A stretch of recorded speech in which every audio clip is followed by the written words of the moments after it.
नमस्कार दोस्तों, स्वागत है आप सभी का आगम ऑनलाइन क्लासेस के यूट्यूब चैनल पर। दोस्तों, जैसा कि आप जानते हो कि हम आरएस मेंस के हिसाब से जो पेपर 3 है और उसकी जो इकाई 3 है, उसके खंड ब में जो टॉपिक दे रखा है व्यवहार, उस टॉपिक को पढ़ रहे हैं। और जो हमारा पहला टॉपिक चल रहा है वो चल रहा है बुद्धि। और इस टॉपिक को लेकर कल हमने एक क्लास ले भी ली थी जिसमें अपन ने बुद्धि की परिभाषा, बुद्धि शब्द की उत्पत्ति और बुद्धि की विशेषताएं और बुद्धि के जो थॉर्नडाइक के अनुसार 3 प्रकार बताए हैं, मूर्त बुद्धि, अमूर्त बुद्धि और सामाजिक बुद्धि, इनके बारे में डिटेल में चर्चा कर ली है। अगर आप आज ही जुड़े हैं तो पिछला वीडियो जरूर देख लें और मैं लिंक में पिछले वीडियो का लिंक भी आपको डिस्क्रिप्शन में डाल दूंगा, वहां पर जरूर पढ़ लें आप और पिछला वाला वीडियो देख लें। आज की क्लास में हम मुख्य रूप से बात करने वाले हैं बुद्धि के सिद्धांतों पर। यहां से एग्जाम में प्रश्न बनता है, तो बुद्धि के कौन कौन से सिद्धांत हैं मुख्य रूप से, उनके बारे में चर्चा करेंगे। साथ ही में हमें इस विषय पर भी बात करना है कि कल जो हमने परिभाषाएं पढ़ी थी वो विभिन्न विद्वानों ने, खासतौर से पाश्चात्य विद्वानों ने जो बुद्धि की परिभाषाएं दी थी उनके बारे में डिटेल में चर्चा की। सबसे पहले हमें आज बात करनी है कि भारतीय संदर्भ में, भारतीय समाज में बुद्धि का क्या महत्व है, बुद्धि की क्या परिभाषा है। मैंने कल भी आपको कहा था कि पाश्चात्य देशों में बुद्धि का मतलब अलग है और भारत में बुद्धि का मतलब अलग है। पाश्चात्य देशों में बुद्धि का सामान्य अर्थ लिया जाता है उसके स्मरण करने की शक्ति कितनी है, उसकी तार्किक क्षमता कितनी है, बालक कितने अच्छे ढंग से गणितीय संक्रियाएं कर लेता है, उसको बुद्धि मान लेते हैं। लेकिन भारत में इन चीजों को बुद्धि नहीं मानी जाती है, इसे किताबी ज्ञान कहा जाता है। भारत में बुद्धि किसको कहते हैं? आप व्यवहारिक रूप से कितने सोशल कितने हो, समाज में कितने बेहतर ढंग से अपने आप को स्थापित करते हो, उसको बुद्धिमत्ता कहते हैं।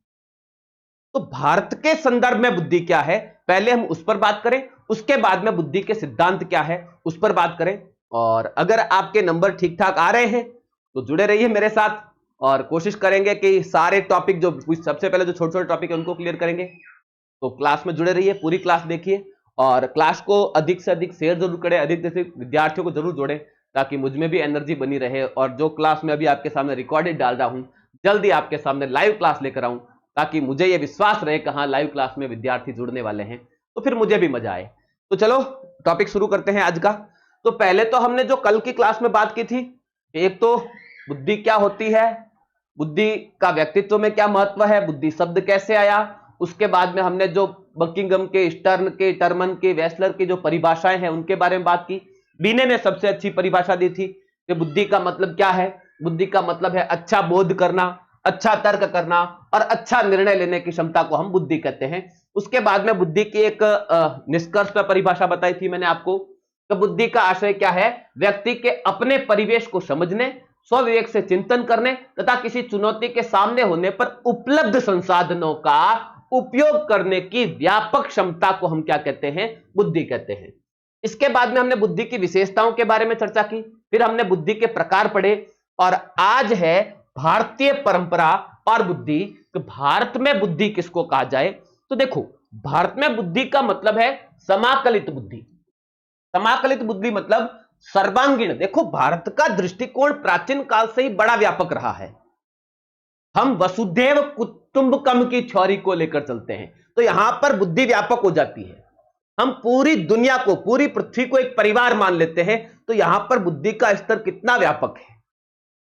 पाश्चात्य देशों में बुद्धि अपना काम निकाल ले वहां तक सीमित हो जाती है और हमारे यहां पर परानुभूति है ना। देखो दो शब्द होते हैं, एक होता है सहानुभूति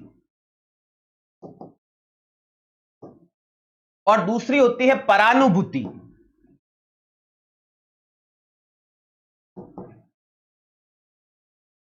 हमारे देश में सहानुभूति से ज्यादा महत्व परानुभूति का है ना।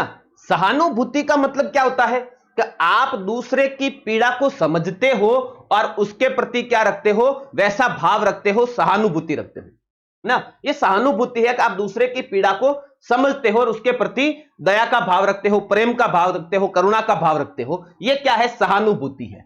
परानुभूति इससे एक कदम आगे चल जाती है। मतलब आप एग्जांपल समझ लीजिए, किसी व्यक्ति का एक्सीडेंट हो गया और वो हॉस्पिटल में भर्ती है और आप उससे मिलने जाते हो। आपने कहा जो भी हुआ बहुत बुरा हुआ, ईश्वर किसी के साथ ऐसा ना करे, नहीं होना चाहिए था, तक आपकी तकलीफ को हम समझते हैं। और सारी बात करके आप वापस आ गए। आपने क्या दिखाई है? सहानुभूति दिखाई है। परानुभूति हमारा भारतीय दर्शन इससे एक कदम आगे चलता है। पहले तो हम ये सारी बात करेंगे, जो हुआ ठीक नहीं हुआ, ये सारी बात करने के बाद अंत में हम क्या करते हैं? उसको मोटिवेट करते हैं। तब जो ईश्वर को मंजूर था वो हो गया, ज्यादा चिंता करने की बात नहीं है, चलो इतने में ही रह गए। एक्सीडेंट हुआ, हाथ पैर टूट गया, हम कह रहे हैं कोई बात नहीं, इतने में रह गए, अपने आई हुई थी टल गई, हाथ पैर टूट के ही रह गए, नहीं तो इतने जो इतना बड़ा एक्सीडेंट हुआ इसमें तो प्राण भी जा सकते हैं, तो अपने तो सस्ते में निपट लिए। हम उसको क्या करते हैं? मोटिवेट भी करते हैं। अब अंत में जाकर क्या करते हैं? वहां से रवाना होते समय चिंता मत करना, किसी तरह की कोई आवश्यकता हो तो कह देना, मेरे लायक कोई काम हो तो कह देना।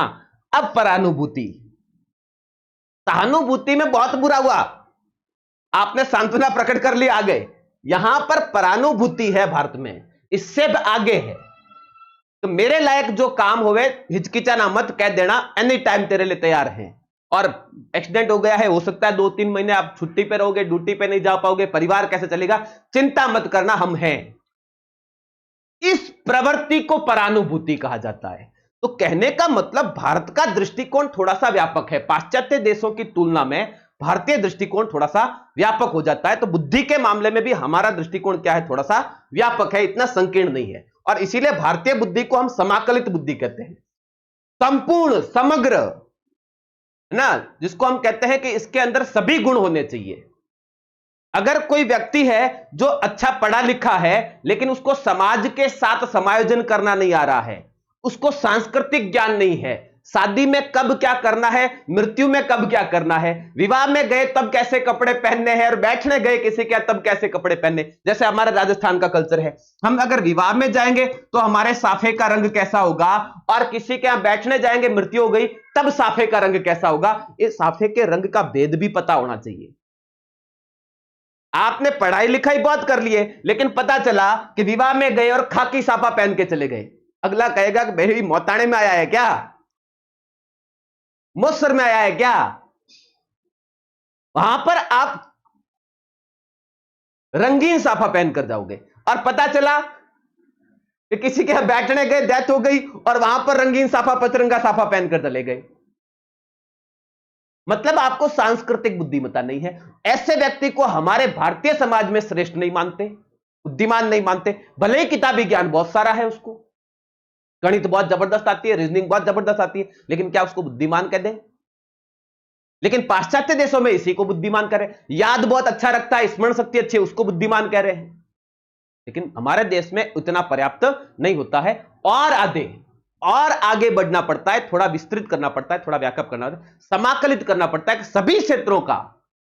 जैसे मैं आप सिंपल से समझिए, आप आरएस का एग्जाम दे रहे हैं और आपके जो 4 में से 3 पेपर है वो किसके हैं? सामान्य ज्ञान के हैं, विशेष ज्ञान के हैं क्या? हिसाब से देखा जाए तो आपके लिए सिलेबस स्पेशल होना चाहिए था, एसडीएम बना रहे हैं। पाश्चात्य देशों के हिसाब से तो क्या होना चाहिए? विशेषज्ञ होना चाहिए। जिस फील्ड में आप जा रहे हो उस फील्ड में आप क्या होना चाहिए? उस फील्ड के विशेषज्ञ होने चाहिए। भारतीय दृष्टिकोण कहता है कोई बात नहीं, विशेषज्ञ नहीं है तो चलेगा, लेकिन उसको थोड़ा थोड़ा ज्ञान सभी का होना चाहिए, व्यावहारिक ज्ञान होना चाहिए ना। अगर आपको एक प्रशासक बनाया जा रहा है तो केवल एक सब्जेक्ट दे देते, लोक प्रशासन, उसको पढ़ लेते, फिर आपको इतिहास, कल्चर, भूगोल, साइंस, ये इतने सारे सब्जेक्ट क्यों पढ़ाए जा रहे हैं? प्रशासक बनाना है। लेकिन नहीं, भारतीय दृष्टिकोण थोड़ा व्यापक है। एक प्रशासक केवल किताबी ज्ञान, लोक प्रशासन के ज्ञान के आधार पर प्रशासन नहीं चला सकता। जहां वो ड्यूटी कर रहा है वहां की संस्कृति का भी ज्ञान होना चाहिए, वहां की ज्योग्राफी का भी ज्ञान होना चाहिए, तभी वो सही और बेहतर निर्णय ले पाएगा। वो विशेषज्ञ नहीं है तो चलेगा, थोड़ा थोड़ा तो ज्ञान हो, इतना तो ज्ञान हो कि वो क्या कर सके? सामंजस्य स्थापित कर सके, समायोजन कर सके।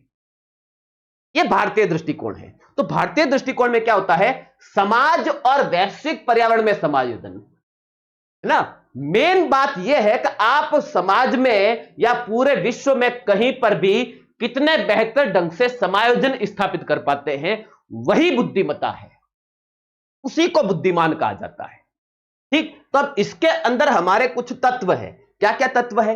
तो सबसे पहले आपकी संज्ञानात्मक क्षमता कैसी है, आपकी सोचने की, समझने की शक्ति, चीजों को देखने के बाद आप कितना बेहतर ढंग से उन चीजों को समझते हो और फिर कितने बेहतर ढंग से निर्णय। केवल समझना मात्र पर्याप्त नहीं है, समझने के बाद उसका मूल्यांकन करने के बाद आपका आउटपुट कैसा है, उत्पादन कैसा है, उसको भी देखा जाएगा, है ना।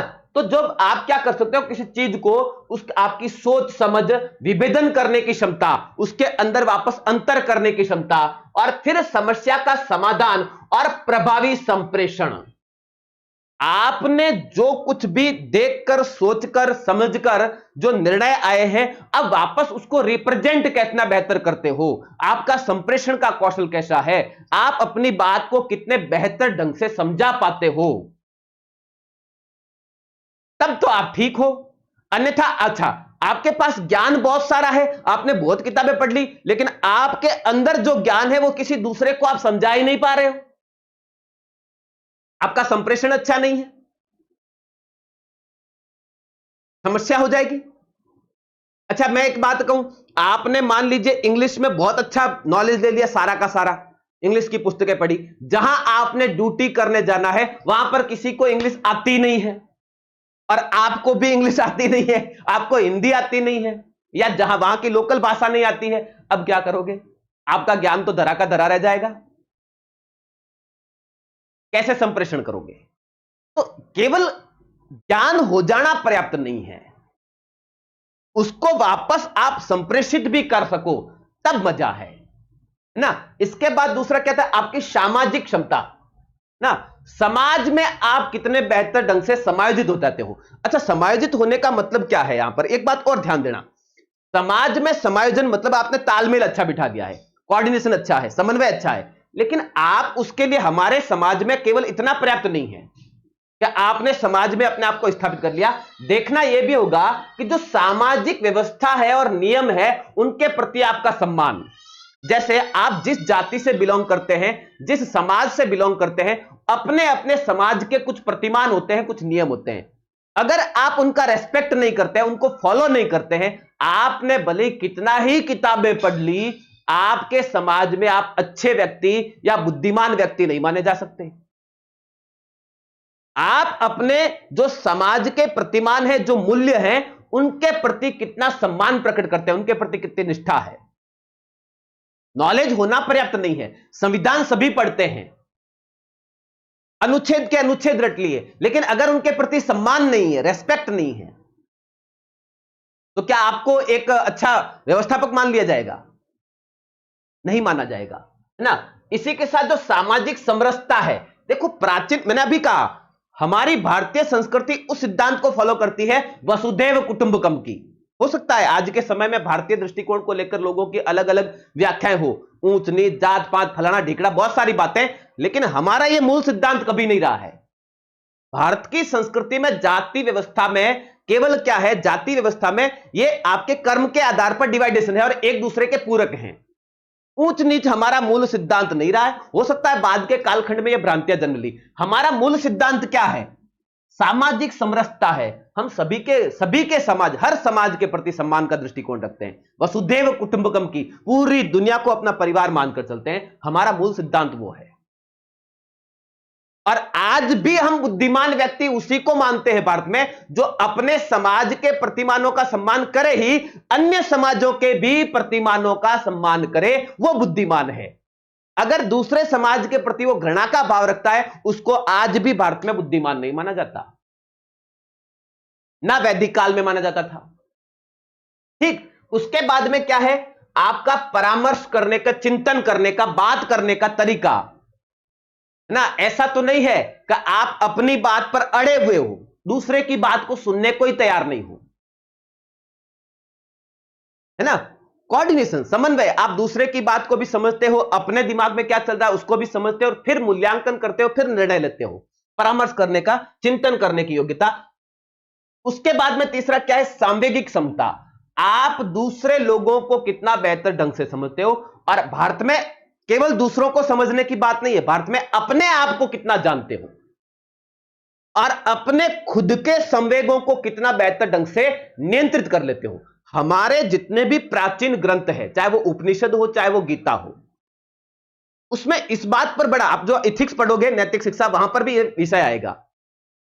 हमने ये बात की है कि आप अपने संवेगों पर नियंत्रण, अपनी इच्छाओं पर नियंत्रण, आपका क्रोध है, मोह है, माया है, ईर्ष्या है, इस पर कैसे नियंत्रण स्थापित कर लेते हो, वह बुद्धिमान है।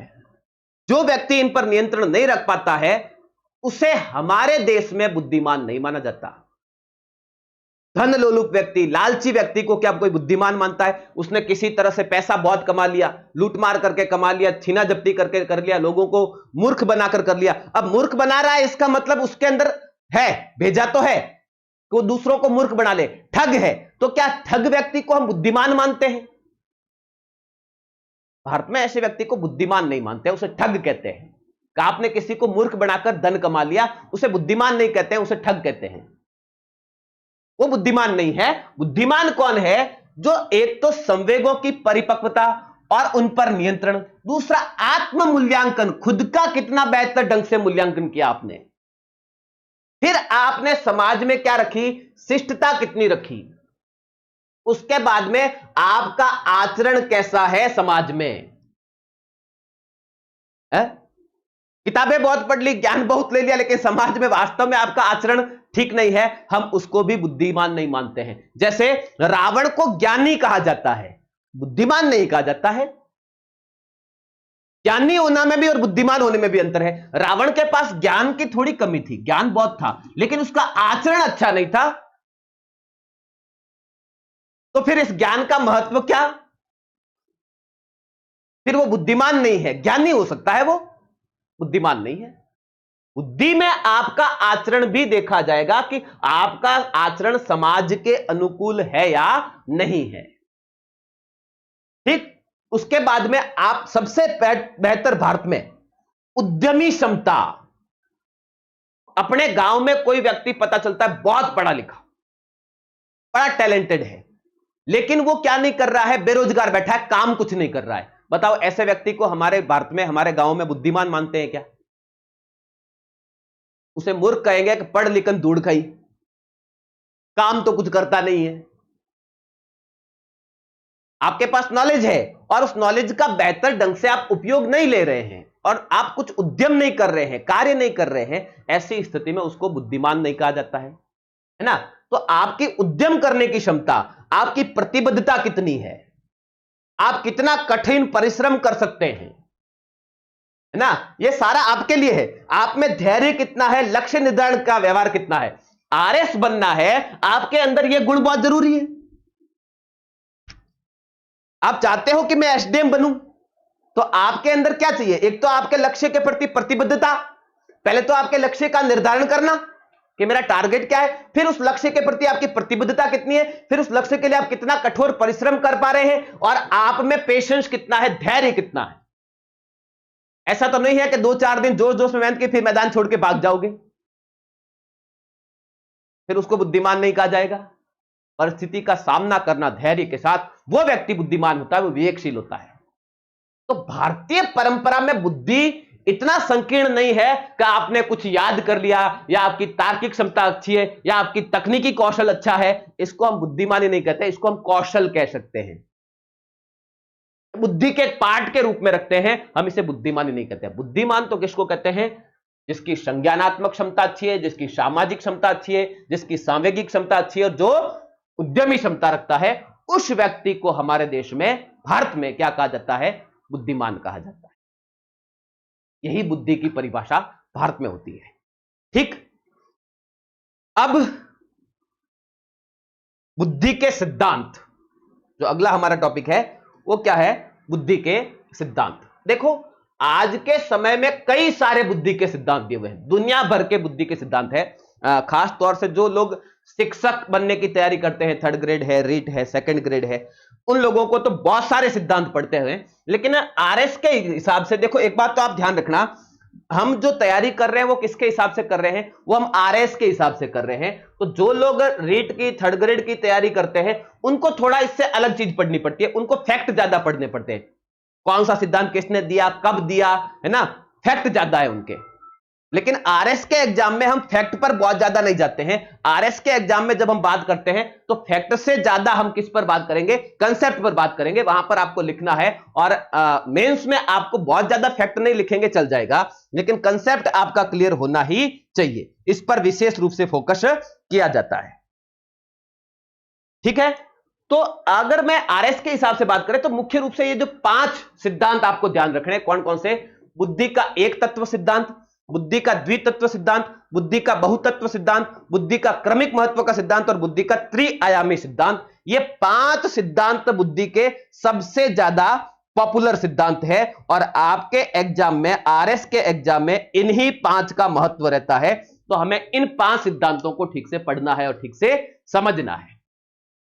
सबसे पहला कौन सिद्धांत है, बुद्धि का एक तत्व सिद्धांत। ये किसका सिद्धांत है, बिने का सिद्धांत है ना। और मैंने कल वाली क्लास में भी आपको एक बात बताई थी कि जो बिने है वो क्या करते हैं, बुद्धि को अपने आप में एक इकाई मानते हैं। तो बुद्धि क्या है, एक यूनिट है। किसकी यूनिट है, तो बहुत सारी योग्यताओं की एक इकाई को हम बुद्धि कहते हैं। उनका कहना है कि सभी व्यक्तियों में एक जैसी बुद्धि होती है, बस वो अलग अलग रूप से उनका क्या करते हैं, यूज करते हैं। सभी में समान बुद्धि होती है, बुद्धि में एक ही तत्व होता है, वो स्वयं बुद्धि है, ये बिने का कहना है। लेकिन आज के दौर में यह परिभाषा, यह सिद्धांत बिल्कुल भी ठीक नहीं है। क्या हम एक क्रिकेटर की बुद्धि और एक लेखक की बुद्धि को एक ही बुद्धि मान सकते हैं क्या? ये दोनों एक नहीं है। एक शतरंज का खिलाड़ी और एक क्रिकेट का खिलाड़ी दोनों समान बुद्धि रखते हैं क्या? दोनों में समान तत्व है क्या? नहीं, दोनों में समान तत्व नहीं है। तो स्पष्ट रूप से देखो क्या लिखा है कि बुद्धि के एक तत्व सिद्धांत किसने दिया, बिने ने दिया है। बात की हमने, मनोवैज्ञानिक बिने ने बुद्धि को एक इकाई माना है, एक यूनिट के रूप में, जिनके अनुसार व्यक्ति की विभिन्न मानसिक योग्यताएं एक इकाई के रूप में काम करती है। बिने के बुद्धि के एक तत्व सिद्धांत को मोनारिच सिद्धांत भी कहते हैं। बुद्धि के मोनारिच सिद्धांत के अनुसार बुद्धि केवल एक ही तत्व से बनती है और सभी क्षेत्रों में एक ही बुद्धि व्याप्त है। अब यहां पर समस्या हो गई ना, सभी क्षेत्रों में एक ही बुद्धि तत्व, नहीं, ऐसा नहीं होता है। यह सिद्धांत पूर्ण रूप से सही नहीं कहा जा सकता। क्लियर हो गए ना? क्योंकि कोई व्यक्ति अगर विज्ञान में कुशल है तो यह नहीं कहा जा सकता कि वो कला में भी कुशल होगा। अगर एक ही तत्व होता तब तो जो व्यक्ति विज्ञान में कुशल है वो कला के क्षेत्र में भी कुशल होता। तो इसका मतलब यह हुआ कि दोनों में की क्षमताएं अलग अलग है, दोनों की बुद्धि अलग अलग है। तो यह किसका, बिने का बुद्धि का एक तत्व सिद्धांत है। आपको सीधे से 2 नंबर वाले सवाल में पूछ ले कि एक तत्व सिद्धांत, बुद्धि का एक तत्व सिद्धांत क्या है, तो सीधा सा लिखना है। आप बिने को इंगित करते हुए लिखेंगे, बिने के अनुसार विभिन्न मानसिक योग्यताओं की एक इकाई को बुद्धि कहा जाता है, जो अपने आप में एक तत्व है। बस, इससे अधिक व्याख्या करने, हां 50 शब्द में दे दे तब आपको पूरी की पूरी विस्तृत व्याख्या कर सकते हो। ठीक, दूसरा कौन सा सिद्धांत है? दूसरा सिद्धांत है बुद्धि का द्वितत्व सिद्धांत। एक मनोवैज्ञानिक है स्पेयरमैन, उन्होंने यह सिद्धांत दिया कि बुद्धि में एक नहीं 2 तत्व होते हैं। एक सामान्य तत्व होता है, दूसरा विशेष तत्व होता है ना। एक तो कौन सा, सामान्य तत्व, और दूसरा विशेष तत्व ना। जी फैक्टर और एस फैक्टर कहा जाता है। बुद्धि में 2 तत्व, एक तो कौन सा, जी फैक्टर, दूसरा होता है एस फैक्टर। हम कहते हैं ना इसका एस फैक्टर मजबूत है। यह सिद्धांत क्या कहता है कि बुद्धि के 2 मुख्य तत्व होते हैं। एक तत्व होता है जनरल, सामान्य तत्व, जो सभी व्यक्तियों में समान रूप से होता है, जो सामान्य गुण होते हैं। हर व्यक्ति खाना खाना जानता है, खाना बनाना जानता है, हर व्यक्ति किताब पढ़ना जानता है, हर व्यक्ति की अपनी एक स्मरण शक्ति होती है, लिखना जानता है। एक क्रिकेटर भी लिख लेता है और अच्छा लेखक भी लिख लेता है। लिखने का कौशल दोनों के पास होता है ना। तो ये जन्म के साथ प्राप्त होते हैं। ये क्या होते हैं, जन्मजात। जन्म के साथ सभी को कुछ तत्व, कुछ गुण मिलते हैं और उसको क्या कहते हैं हम, सामान्य तत्व, जनरल फैक्टर कहते हैं। फिर इन जनरल फैक्टर में से किसी एक फैक्टर में वो विशेष रूप से क्या करता है, मेहनत करता है, परिश्रम करता है, उसमें विशेषज्ञता हासिल कर लेता है, उसको कहेंगे स्पेशल फैक्टर। जैसे कि हर व्यक्ति को खेलना आता है, खेलना पसंद करता है, लेकिन हर व्यक्ति आगे चलकर खिलाड़ी नहीं होता। बचपन में सभी खेलते हैं, लेकिन हर व्यक्ति महेंद्र सिंह धोनी नहीं होता। वो क्या करता है, बार बार प्रैक्टिस करके अपने इन जितने जो जनरल फैक्टर में है उनमें से किसी एक पर बहुत ज्यादा मेहनत करता है, परिश्रम करता है, और उसमें क्या करता है, वो विशेषज्ञता हासिल कर लेता है। जैसे डॉक्टर, वो अपने किसी एक फील्ड पर बहुत मेहनत करता है और उसमें क्या करता है, विशेषज्ञ। जैसे खिलाड़ी अपने एक किसी फील्ड पर वो मेहनत करता है, उसमें विशेषज्ञता है, वो क्या हो जाता है, ये उसका एस फैक्टर हो गया। धोनी विकेट कीपिंग बहुत अच्छी करता है, ये उसका एस फैक्टर है, विशेषज्ञता है। अब ये क्या होता है, एस फैक्टर, ये अर्जित होता है ना। आंशिक रूप से ये गौण अवस्था में सभी में होता है, जन्मजात होता है। फिर इस पर आप क्या करते हो, मेहनत करते हो और इसमें विशेषज्ञता हासिल करते हो, यह अर्जित होता है, इसको बोलते हैं एस फैक्टर। क्लियर? तो क्या बात क्या लिखी हुई है कि बुद्धि के द्वि सिद्धांत को स्पेयरमैन ने दिया, और मनोवैज्ञानिक स्पेयरमैन के अनुसार बुद्धि दो तत्वों से मिलकर बनी होती है, एक सामान्य तत्व, दूसरा विशिष्ट तत्व। बुद्धि के द्वितत्व सिद्धांत के अनुसार प्रत्येक व्यक्ति में एक सामान्य तत्व होते हैं जो सभी में जन्मजात होते हैं, जो विशिष्ट तत्वों से संबंधित होते हैं, है ना। इनका आपस में संबंध है। खेलना हर बच्चा चाहता है, हर बच्चे को खेलना आता है, लेकिन आगे चलकर धोनी कौन बनेगा, विराट कोहली कौन बनेगा, सचिन तेंदुलकर कौन बनेगा, वो क्या होगा, जिस व्यक्ति का सामान्य तत्व विशिष्ट तत्व से जितना उत्तम रूप से संबंधित होता है, उस व्यक्ति में उतनी ही अधिक बुद्धि होती है। तो आपके जो सामान्य तत्व है, जो जन्मजात आपको मिले हैं, उन अधिक से अधिक तत्वों में आपने कितना अधिक से अधिक विशेषज्ञता हासिल कर ली, उतना ही वो व्यक्ति क्या है, बुद्धिमान है। सीधी सी बात है। कोई एक व्यक्ति है जो बहुत सारे फील्ड में योग्यता, विशेष योग्यता रखता है, तो जाहिर सी बात है वो विशेष है ना। अगर कोई बालक है जो अच्छा पढ़ता है लेकिन उसको खेलना बिल्कुल नहीं आता है, कोई व्यक्ति है जो खेलता बहुत अच्छा है लेकिन पढ़ाई लिखाई में मन नहीं लगता है, लेकिन कोई बालक है जो दोनों में विशेष है, वो खेलता भी अच्छा है और पढ़ता भी अच्छा है, तो वो उन दोनों बालकों की तुलना में ज्यादा बुद्धिमान हुआ। तो ये होता है बुद्धि का द्वितत्व सिद्धांत, एक एस फैक्टर और एक जी फैक्टर। क्लियर? चलो, अच्छा, हम जो ये जो चीजें पढ़ रहे हैं ना, मैं आपको टेलीग्राम के माध्यम से पूरी पीडीएफ, बुद्धि की पूरी एक पीडीएफ बना के भेजूंगा। ये चीजों को लिखें जरूर, आप रिटर्न प्रैक्टिस जरूर करें। आप अगर साथ साथ में लिख लो तो अच्छी बात है, अन्यथा बाद में लिखें। वीडियो को भले ही धीरे चलाकर लिखें, समझ समझ के हर बात को लिखें जरूर। आपके पास में अपने नोट्स होने चाहिए। मैंने पहली क्लास में कहा था, नोट्स आपके खुद के होने चाहिए, किसी दूसरे के बनाए हुए नोट्स आप अपने पास नहीं रखोगे ना। मैं ये भी कई बार देखता हूं, प्रीलिम्स में अच्छे नंबर आ गए तो पहले से जो विद्यार्थी पढ़ते थे या जिनका सिलेक्शन हो गया है, उनके पीछे भागते, सर आपके नोट्स दे दो। उनके नोट्स आपके काम नहीं आएंगे, आपको अपने नोट्स बनाने हैं। उन्होंने कहां पर क्या लिखा है और इसका क्या मतलब है, यह आपको समझ में नहीं आएगा। नोट्स आपके खुद के होने चाहिए, तो हर बात को आप लिख लोगे अच्छे से समझ के, ठीक है। और लिखते समय आपको चीजों को समझते हुए लिखना है, खाली उतारना नहीं होता है, ठीक है। फिर तो वो होमवर्क करने वाली बात हो गई, वो काम नहीं करना है, ठीक। इसके बाद जो सबसे फेमस, एग्जाम की दृष्टि से सबसे महत्वपूर्ण, गार्डनर का बहुबुद्धि सिद्धांत। गार्डनर कहते हैं बुद्धि में एक या दो तत्व नहीं, कई सारे तत्व होते हैं ना। और गार्डनर ने टोटल 9 तत्व माने हैं। टोटल कितने तत्व माने हैं? 9 तत्व माने हैं। कौन कौन से तत्व माने हैं? तो देखो, गार्डनर ने ये थ्योरी दी थी, देखो 1983 में, और शुरुआत में इन्होंने कितने, 7 ही तत्व माने थे। बाद में इन्होंने क्या कर लिया, 2 तत्व और जोड़ दिए। कौन कौन से जोड़े? तो देखो,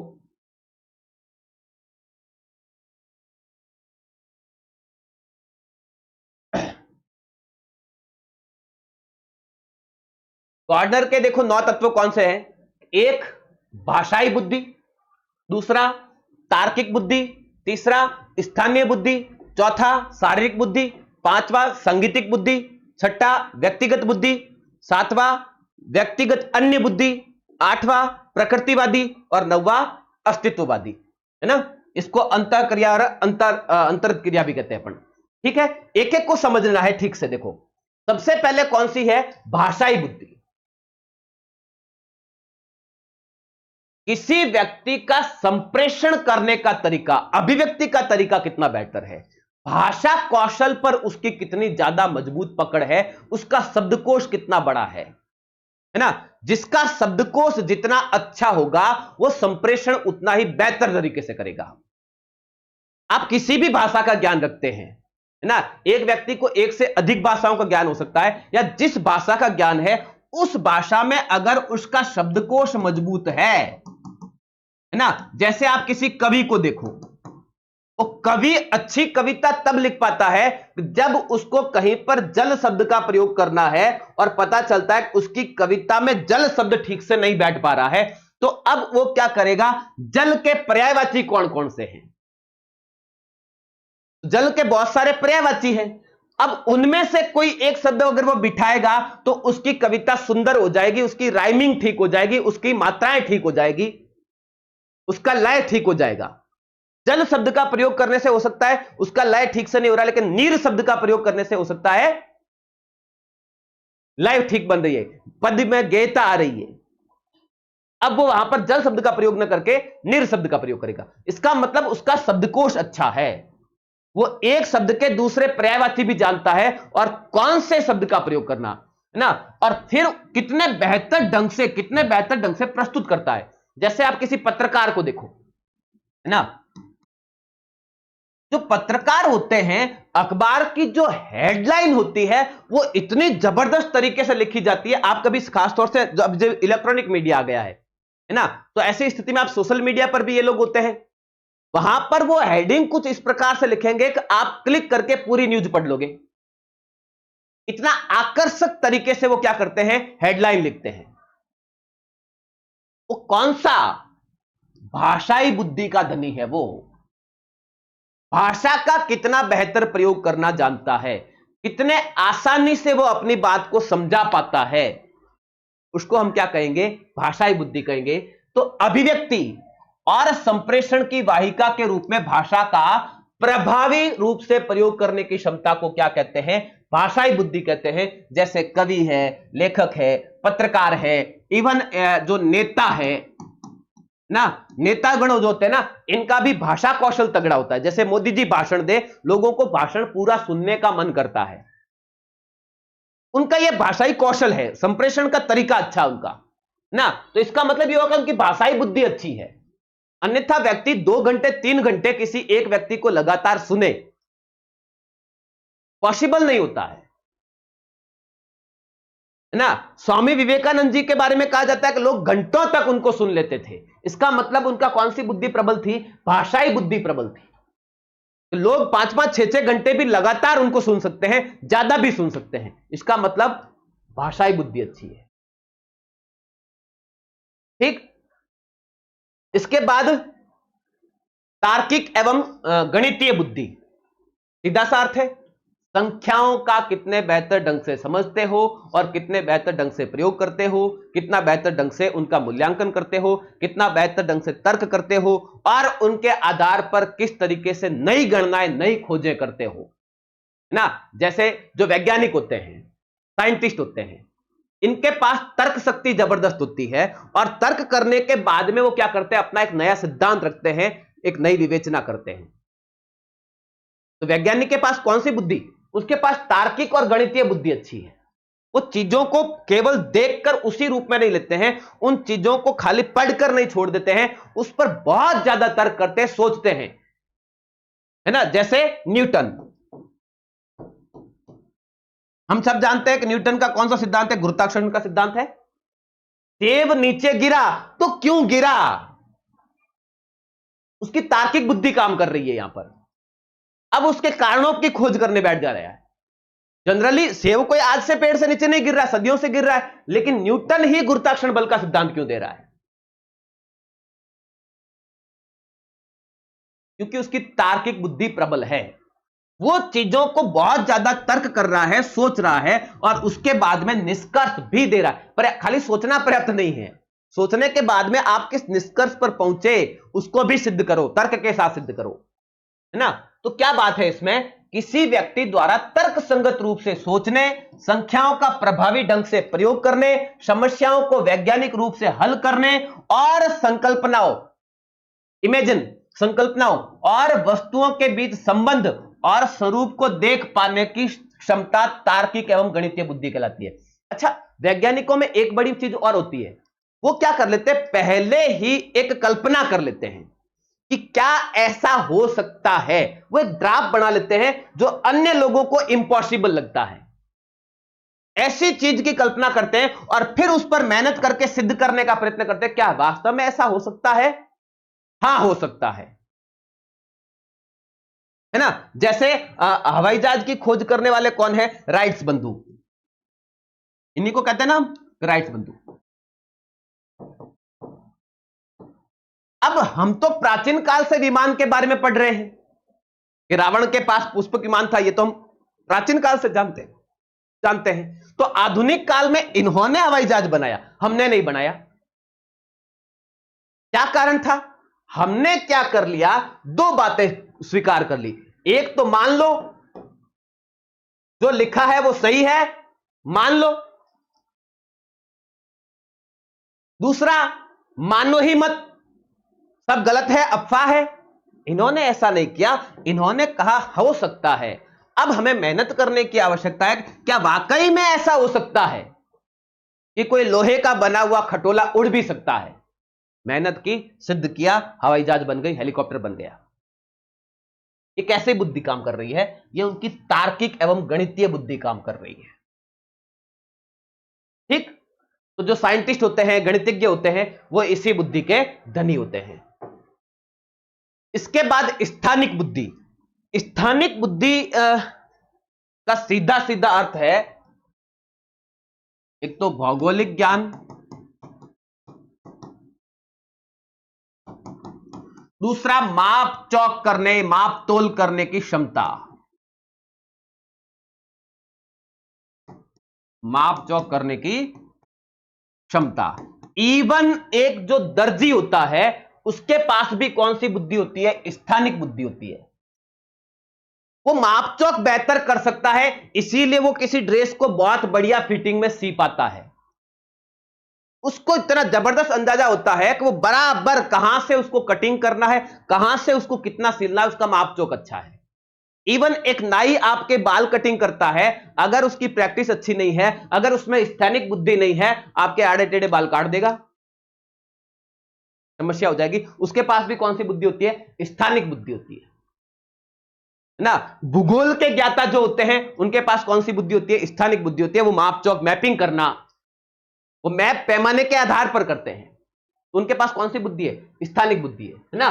तो कहने का मतलब चीजों को, अच्छा, उस चीजों को देखते हैं, समझते हैं, फिर उनका बेहतर ढंग से क्या करते हैं, माप चौक करते हैं। अब देखो इसकी परिभाषा बड़ी विचित्र देती है, चाक्षुष रूप से चिंतन, आंखों से देखकर, देखने के बाद में उस पर क्या करना, चिंतन करना, और स्थानिक रूप से स्वयं को अनुस्थापित करने की क्षमता, मापचोक करने की क्षमता। इसके अतिरिक्त स्थानिक रूप से बुद्धिमान व्यक्तियों में अपने चाक्षुष और स्थानिक विचारों की धारणाओं को आलेखीय रूप में, मानचित्र के रूप में, है ना, मानचित्र के रूप में निरूपित करने की योग्यता होती है। जैसे कलाकार, एक कलाकार होता है, वो एक ड्राफ्ट बनाता है कि मुझे क्या करना है, कैसे करना है। सज्जाकार जो डिजाइन बनाने वाला होता है, वो बराबर माप चोप से, वो इधर से जितना पैमाना लिया वापस इधर भी बराबर पैमाना लेगा, तभी वो क्या हो जाएगी, साज सज्जा सुंदर हो जाएगी। पता चला इधर से झूमर नीचे लटक रहा है, इधर ऊपर लटक रहा है, माप चोक बराबर नहीं है,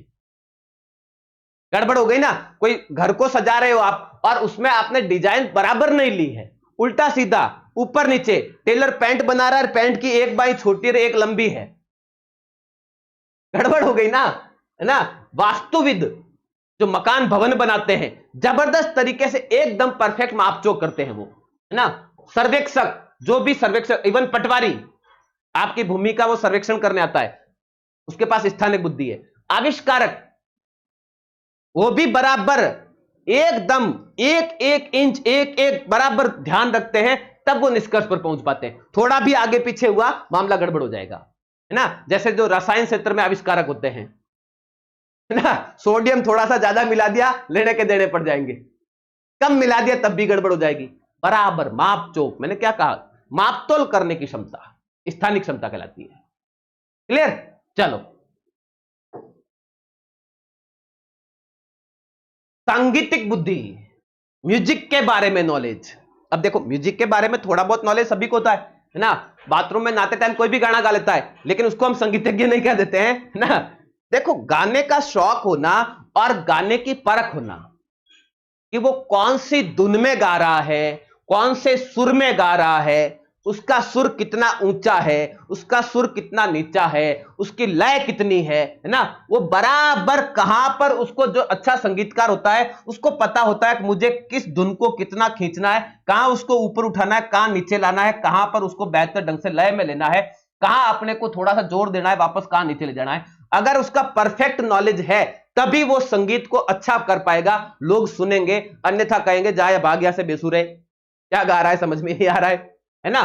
तो जिनके पास ये बुद्धि होती है वो क्या कर सकते हैं, संगीत में विशेष रूप से संगीत क्या अभिव्यक्ति के एक माध्यम के रूप में प्रयोग करने की क्षमता, है ना।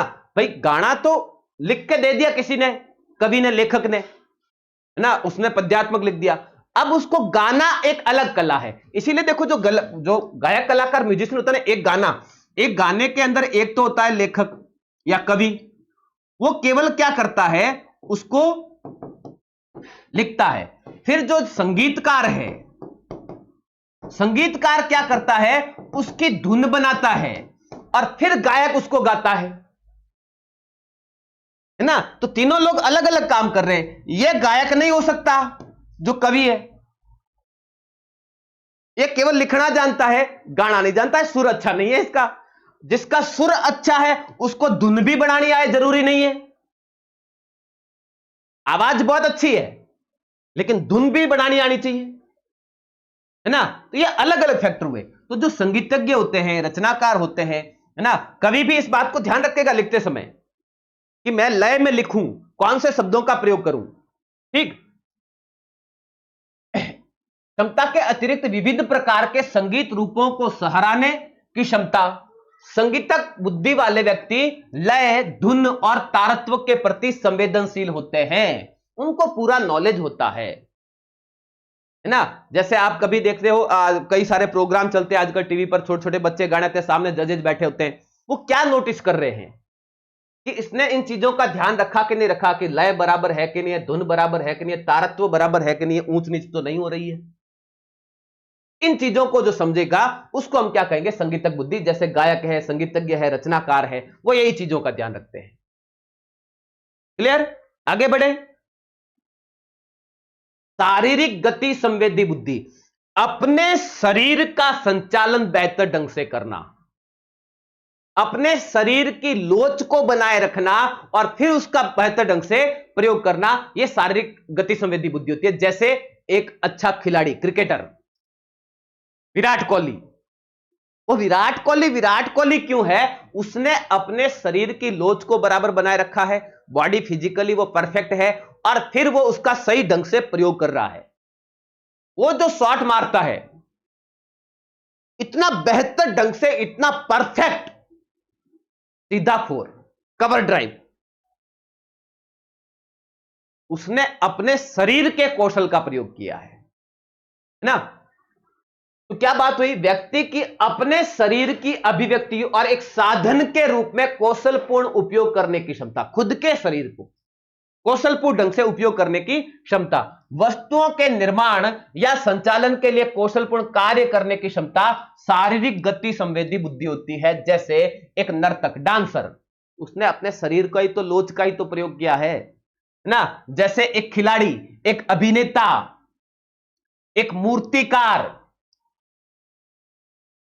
ना, शल्य चिकित्सक। अच्छा, इसके लिए भी देखो, खुद के शरीर का शल्य चिकित्सक ऑपरेशन करता है, उसको शरीर के पूरे अंगों का परफेक्ट ध्यान होता है, वो नहीं तो उल्टा सीधा काट देगा, है ना। मैकेनिक, दस्तकार, ये सभी क्या होते हैं? ये सभी के सभी शारीरिक गति संबंधी बुद्धिमान होते हैं। ठीक है, नहीं तो ऑपरेशन नहीं कर पाएगा वो। काटना कहीं पर है, काटेगा कहीं से। ठीक, चलो। अंतरवैयक्तिक बुद्धि, इंटरपर्सनल, क्या होती है? अन्य व्यक्तियों के प्रति उपयुक्त तथा प्रभावी ढंग से अनुक्रिय करना तथा उनकी भावनाओं को समझने की क्षमता अंतरवैयक्तिक बुद्धि कहलाती है। दूसरों की भावनाओं को समझना, है ना। यहां से आप यूं समझ लीजिए, आपकी जो संज्ञानात्मक बुद्धि है, संवेदात्मक बुद्धि है, वो इस श्रेणी में आ सकती है। आप दूसरों को अच्छे से समझते हो और उनके साथ उसी हिसाब से क्या करते हो? क्रिया करते हो। उसी हिसाब से उनको क्या करते हो? आप रेस्पेक्ट देते हो। इसको क्या कहेंगे हम? अंतरवैयक्तिक बुद्धि कहेंगे। जैसे एक दुकानदार जो होता है, एक सेल्समैन जो होता है, वो कितना देखो जबरदस्त टैलेंट है एक सेल्समैन का। जैसे ही ग्राहक उसके दुकान में एंटर होता है, वो 2-3 चीजें हाथों हाथ कैलकुलेट करता है अपने दिमाग में। सबसे पहले तो वो कैलकुलेट कर लेगा कि इस आदमी का बजट कितना है। जैसे ही आप कपड़े की दुकान में घुसे, आपने कहा भाई साहब जींस दिखाओ, वो कैलकुलेट करेगा कि इसको मैं कितने तक की जींस दिखाऊं। पता चला कि वो जेब में 1000 रुपया लेके आया है और आप उसको 200, 300, 400 रुपए की चीज दिखा रहे हो, वो उसको पसंद नहीं आएगी। ग्राहक भाग जाएगा, तेरे पास तो माल अच्छा नहीं है। और या फिर आपने सीधा उसको 2000, 2500 के जींस पटकी सामने, तब भी वो भाग जाएगा, तेरे पास तो बहुत हेवी बजट का, इतना मेरा बजट नहीं है। वो कैलकुलेट करता है, वो अपनी अंतरवैयक्तिक बुद्धि का प्रयोग करता है और यह अनुमान लगाने का 3, 4 पैंट, 5 पैंट सामने रखकर वो उसका क्या कर लेगा? मापचोक कर लेगा, कहां इसको इस रेंज के अंदर। अब वो क्या करता है? आपकी चॉइस को पकड़ने की कोशिश करता है। आपकी पसंद क्या है? हर व्यक्ति की पसंद अलग अलग है और सेल्समैन आपकी पसंद पकड़ लेता है और आपको क्या चीज पसंद आ सकती है वही चीज आपके सामने रखेगा, दूसरी चीज नहीं रखेगा। वो बहुत ही जल्द पकड़ लेगा कि इस आदमी की चॉइस कैसी है, कैसी चीजें इसको पसंद आएगी। वो वैसी ही चीज आपके सामने लाएगा और आप कोई एक वस्तु उठाकर निकलोगे वहां से। कौन सी बुद्धि का प्रयोग किया उसने? अंतरवैयक्तिक बुद्धि। तो बिक्री करता है ना, सामाजिक निदेशक, नेता, वो भी इसी श्रेणी में आ सकते हैं। यात्रा एजेंट, दूसरों की नीड को समझना और उसके अनुसार अपना रिएक्शन देना, है ना। अन्य व्यक्तियों को समझना, उनकी भावनाओं को समझना और उनके साथ क्या करना? संबंध स्थापित करना, क्या कहलाता है? अंतरवैयक्तिक बुद्धि कहलाता है। सातवां क्या होता है? अंतरवैयक्तिक बुद्धि, अपनी स्वयं को पहचानना, खुद को पहचानना ना। भारतीय दर्शन में इसका बड़ा महत्व है कि स्वयं को सही ढंग से जानना। इसमें स्वयं की निजी शक्तियां क्या है, अपनी कमजोरियां क्या है, उसको समझना और उसके बाद में उसी हिसाब से स्वयं को मोटिवेट करना। देखो आजकल मोटिवेशनल स्पीकर बहुत है, कोचिंग लाइन में मैं देखता हूं टीचर कम, मोटिवेशनल स्पीकर ज्यादा होते हैं। ये लोग क्या करते हैं? अच्छी अच्छी बातें करते हैं, कोई मतलब नहीं है। आपको कोई दूसरा व्यक्ति मोटिवेट कर ही नहीं सकता जब तक स्वयं आप अपने आप को मोटिवेट नहीं कर देते हो। मोटिवेशन स्वयं के अंदर से आना चाहिए सबसे पहले। दूसरे कितने ही समझाए, ये क्या हो सकता है? मसाणिया वैराग जिसको कहते हैं। मसाणिया वैराग समझते हो? जब शमशान भूमि में जाते हो ना किसी को जलाने के लिए, उस वक्त एक बार लगता है क्या मतलब है, एक दिन यहां आना है, सबको मरना है, सबको जलना है, कोई मतलब नहीं है, हाय तौबा करके ऐसी बातें करेंगे। जैसे ही वहां से आए 10 मिनट बाद में वही, ये लूं, ये लूं, ये खाऊं, वो उसका गला दबाऊं, को कहते हैं मसाणिया वैराग। तो जब आपके सामने कोई मोटिवेशनल स्पीकर आकर ज्ञान देता है ना, उस वक्त एक बार को लगता है यार क्या बहुत बहुत सही कह रहा है, 10 मिनट बाद में रफा दफा हो जाता है। ये मसाणिया वैराग होता है। जब तक स्वयं अपने आप को आप स्वयं मोटिवेट नहीं करोगे, तब तक दूसरा कितना ही कुछ भी कर ले, कोई काम का नहीं है। तो मोटिवेशन स्वयं आंतरिक होना चाहिए। आप स्वयं अपना टारगेट निश्चित करो कि मुझे एसडीएम बनना है और खुद अपने आप को मोटिवेट करो, अपने आप के ऊपर दबाव डालो, तनाव लो, मुझे ये तो करना ही है एनी हाउ। अपने आप आपकी रातों की नींदें उड़ जाएगी और रात दिन एक कर डालोगे। दूसरों के समझाने का कोई मतलब नहीं है। ठीक, भावनाएं, खुद की भावनाएं, और लक्ष्य सम्मिलित होते हैं, और उनका देखो उनके ऊपर नियंत्रण रखना भी, अपनी भावनाओं को हर कहीं पर प्रकट भी नहीं करना होता है।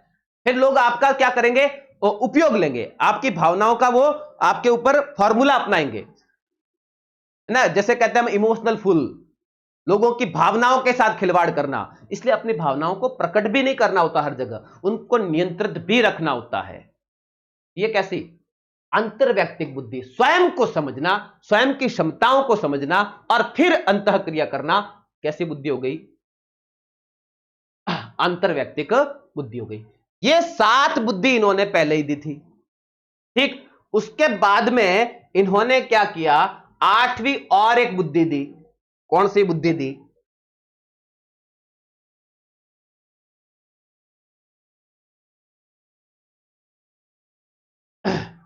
ये 1998 में दी थी इन्होंने। कौन सी, प्रकृतिवादी बुद्धि। कुछ लोग क्या करते हैं, प्रकृति को बहुत अच्छे से जानते हैं। प्रकृतिवादी बुद्धि का मतलब क्या होता है, प्रकृति को जानना, प्रकृति को जानना या समझना। डॉक्टर सालिम सिंह,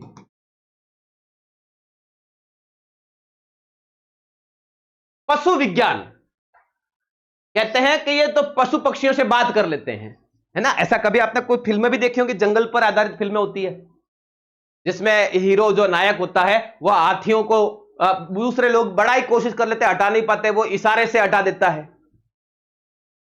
प्रकृति विशेषज्ञ है वो। किसान, उसको पता है कि कब मुझे हल जोतना है और कब मुझे बुआई करनी है, कब मुझे काटना है, कितनी बारिश होगी तो मेरे लिए ठीक है, इससे ज्यादा हुई तो भी गड़बड़ है, इससे कम हुई तो भी गड़बड़ है ना। तो ये कैसी, प्रकृतिवादी। शिकारी, शिकारी जो होता है वो शिकार की क्षमताओं को जानता है कि उसकी स्पीड क्या है, वो कितना भागेगा, मैं यहां से निशाना लगाऊंगा तो कहां पर उसको टारगेट हिट करेगा। ये कैसे प्रकृतिवादी बुद्धि होते हैं। एक होती है अस्तित्ववादी बुद्धि, है ना। स्वयं के और प्रकृति के और जो कुछ भी हम भौतिक रूप से देखते हैं उन सभी के अस्तित्व को स्वीकार करते हुए निष्कर्ष पर पहुंचना, यह कौन सी बुद्धि होती है, अस्तित्ववादी बुद्धि। तो डॉक्टर गार्डनर ने टोटल कितने 9 प्रकार के बुद्धि के तत्व बताए हैं। और यह ध्यान रखना, एग्जाम की दृष्टि से गार्डनर महोदय बड़े ही इंपॉर्टेंट है। इनको आप ठीक से पढ़ लेना, इनके किसी एक सिद्धांत को पूछा जा सकता है या सारे के सारे 9 के 9 तत्व पूछे जा सकते हैं। यह पूछा जा सकता है गार्डनर के अनुसार बुद्धि क्या है और उनके अनुसार बुद्धि के प्रकार कौन कौन से, तो केवल आपको प्रकार लिखने होते हैं। जैसे 50 शब्द में उत्तर दे दिया, एक छोटी सी परिभाषा दे दी, उसके बाद आप कह दो, आप परीक्षा में सवाल पूछ ले कि बुद्धि क्या है, परिभाषित कीजिए, और गार्डनर ने बुद्धि के कौन कौन से प्रकार बताए हैं, आपके 50 शब्द हो जाएंगे। या हो सकता है कि गार्डनर के बुद्धि सिद्धांत में स्थानीय बुद्धि किसको कहा जाता है, इस प्रकार से उत्तर प्रश्न पूछ ले तो ये आपके छोटा प्रश्न हो जाएगा। फिर 15 शब्द वाला, बात एकदम क्लियर हो जानी चाहिए, ठीक। बढ़े आगे। अच्छा, आप लोगों से रिक्वेस्ट है, क्लास को अधिक से अधिक शेयर कर दिया करो। मैंने कहा ना, अभी मैं रिकॉर्डेड क्लास के बजाय मैं लाइव क्लास लेना चाहता हूं, लेकिन लाइव क्लास में तब लूंगा जब मुझे ये विश्वास हो जाएगा कि मेरी लाइव क्लास में बच्चे आएंगे, है ना। तो आप अगर लाइव क्लास में जुड़ोगे तो मैं बेहतर ढंग से काम कर पाऊंगा, है ना। और मैंने आपको पहले ही कहा कि आप समय बिल्कुल बर्बाद मत कीजिए। कुछ लोग अभी भी जागरूक नहीं हुए हैं, रिजल्ट आएगा फिर तैयारी करेंगे, अरे फिर नहीं कर पाओगे। रिजल्ट आने के बाद हो सकता है आपको 1.5 महीने का टाइम मिले, 2 महीने का टाइम मिले एग्जाम, तो 4 पेपर हैं, सिलेबस बहुत लेंथी है, आपको अभी से प्रिपेयर हो जाना चाहिए। तो अभी भी मैं देख पा रहा हूं कुछ बच्चे सीरियस नहीं हुए हैं। जो मैंने कल वाली क्लास डाली थी उसको देखा है कुछ बच्चों ने उसको पूरा नहीं देखा है, आधा अधूरा देखा है, बोले कोई बात नहीं, जब बाद में एग्जाम आएगा तब देख लेंगे। ऐसा नहीं होता मेरे भाई, पहले से तैयार हो जाओ, पहले से नोट्स बनाने शुरू कर दो, आपका काम हो जाना है, ठीक है। चलो, बुद्धि का त्रिआयामी सिद्धांत, गिलफोर्ड का त्रिविमीय सिद्धांत जिसको कहते हैं ना। ये क्या कहते हैं, बुद्धि के 3 महत्वपूर्ण अंग है ना। बुद्धि का त्रिआयामी सिद्धांत 1967 में किसने दिया था? गिलपोर्ट ने दिया था। एक तो ये ध्यान रखना, नाम ध्यान रखना इनका। गिलपोर्ट के इस बुद्धि त्रिआयामी सिद्धांत को त्रिविमीय सिद्धांत या बुद्धि संरचना सिद्धांत भी कहते हैं, है ना। गिलपोर्ट के त्रिविमीय सिद्धांत में बुद्धि संरचना सिद्धांत थॉर्नडाइक या एक्सपेरिमेंट के सिद्धांतों से अलग हटकर कारकों तथा तत्वों की विमाओं में बांटा गया, उसको त्रिविमीय सिद्धांत कहा गया। अब देखो कौन कौन सी, एक विषय वस्तु, एक संक्रिया और एक उत्पादन, तीन चीजें हैं, देखना, इसको समझो थोड़ा सा।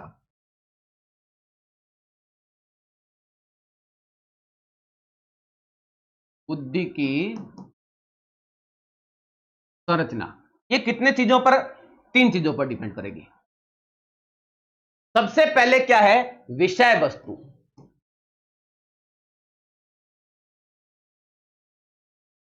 दूसरी क्या है? संक्रिया। और तीसरा है उत्पादन, प्रोडक्शन। देखो, विषय वस्तु वो चीजें जो हम ज्ञानेंद्रियों से जिनके बारे में जानते हैं, है ना, आंखों से देखकर या कानों से सुनकर या छूकर या सूंघकर, है ना, ज्ञानेंद्रियों की सहायता से जो कुछ हम क्या करते हैं? हासिल करते हैं, ज्ञानेंद्रियों की सहायता से। तो अपन ने क्या हुआ? किसी वस्तु को देखा, है ना, इसमें क्या हो गया? आपके कंटेंट होगा, कोई ना कोई वस्तु होगी, विषय वस्तु होगी, उसको आपने देखा, छुआ, और छूने के बाद में अब आपका क्या होगा? दिमाग, आपका जो मस्तिष्क है वो क्रिया करेगा, वो उसका क्या करेगा? उसके बारे में पता लगाएगा कि वास्तव में ये चीज है क्या, इसका महत्व क्या है, ये अपने कहां काम आ सकती है। ये सारी चीजें आपके दिमाग में क्या होने लगा? मंथन होने लगेगा। दिमाग में क्या चलेगा? मंथन चलेगा। जो वस्तु आपके सामने आई है ना, जैसे आप जैन धर्म के शादवाद के सिद्धांत को ले लो, आपने आंख पर पट्टी बांध रखी है और किसी चीज को छूते हो, ये क्या हो सकती है? अब आपका दिमाग के जो घोड़े दौड़ते हैं, या आपने आंखों से देख भी लिए कि ये क्या है? कुर्सी है। अब आपके दिमाग क्या करने लगता है? उस कुर्सी के महत्व को बारे में काम करने लगता है। इसको मैं कहां पर यूज ले सकता हूं, मेरे घर में कहां रख सकता हूं, इसका क्या महत्व हो सकता है। सारी जो भी किसी वस्तु को जो भी आपने देखा है, छूने से आपको पता चला है, सूंघने से पता चला है, उसके बारे में आप उसका विभेदन करते हो, उसकी उपयोगिता को लेकर, और फिर जो आप निर्णय पर पहुंचते हो, और फिर क्या करते हो? अपना मत प्रकट करते हो, यार ये नहीं, ये कर लिया जाए, वो फिर आपका क्या है? उत्पादन है, प्रोडक्शन है। ये क्या है? बुद्धि का संरचना का सिद्धांत है। किसका? गिलपोर्ट का। विषय वस्तु, संक्रिया, उत्पादन। और बेहतर ढंग से समझना है, ये चीज देख लो ना। सबसे पहले क्या होती है? कोई भी आपकी विषय वस्तु होती है आपके सामने, विषय वस्तु, उसमें आप आकृति है, संकेत है, अर्थगत है या व्यवहारिक है, जो भी आपके सामने विषय वस्तु है, वो छूकर भी आप देख सकते हो, नॉलेज के आधार पर उसके बारे में पता चलता है। ठीक, उसके बाद में आपके दिमाग में क्या चलती है? संक्रियाएं चलती है, संज्ञान होता है, आप उसको स्मृति में याद कर लेते हो, अभिकेंद्र चिंतन करते हो, उसको जोड़ने की कोशिश करते हो, अपसारी चिंतन करते हो, उसको तोड़ने की कोशिश करते हो, और फिर क्या करते हो? मूल्यांकन करते हो। ये सारा काम दिमाग में चल जाता है तेज गति से।